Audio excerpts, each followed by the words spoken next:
हीच मुची प्राण.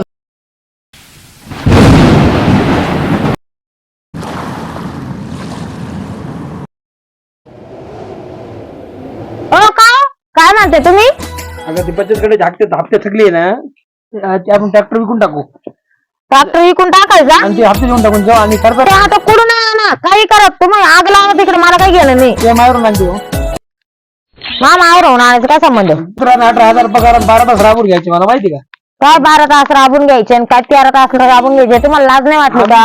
नोकरी सोडताना लोकांचे राबत नाही माहिती का? ते जाऊ दे मला त्याच्याशी घेणं नाही काही. त्यातल्या काय वस्तूला हात लावायचे नाही. मी मामावरून आणणार नाही. तुम्हाला जी गाडी लावायची तुम्ही तिकडे तुम्हाला गाडी लावा. मग आता ते माणसं येतील ना. नवऱ्यानी मला आग पडेल हक्क घर चालवायचं हा काम. आणि आता परत कर्ज करायचं नाही कोणचंच. नाही करणार हा आता घडले ना अद्दल सोन्याची सरी घातली तर आपण दोरीना गळा आवळायचा नाही कधीच. आता कोणाला फोन लावते? विशाल सरांची बायको बोलतीये.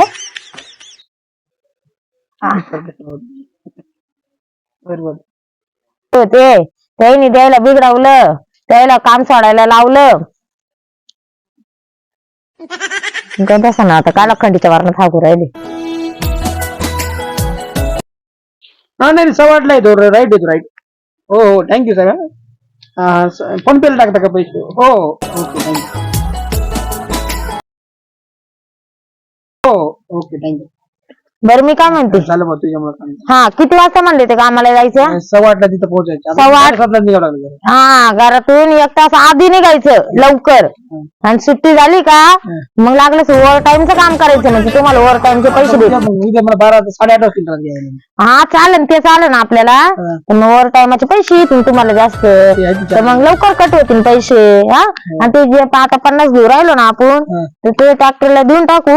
आणि अजून 50 मी जपून ठेवले होते घरात तुमच्या यायला सांगेल नव्हते. ते 50 देते मी काढून. अरे बापरे. हा बायाला काळजी राहते घरादाराची तुम्हाला नाही त्याची काळजी. अशी बायको पाहिजे प्रत्येकाला तर टेन्शन राहणार नाही का? चला ते डबडा आणा इकडं काही गरज नाही कंपनीत फोन न्यायची. हा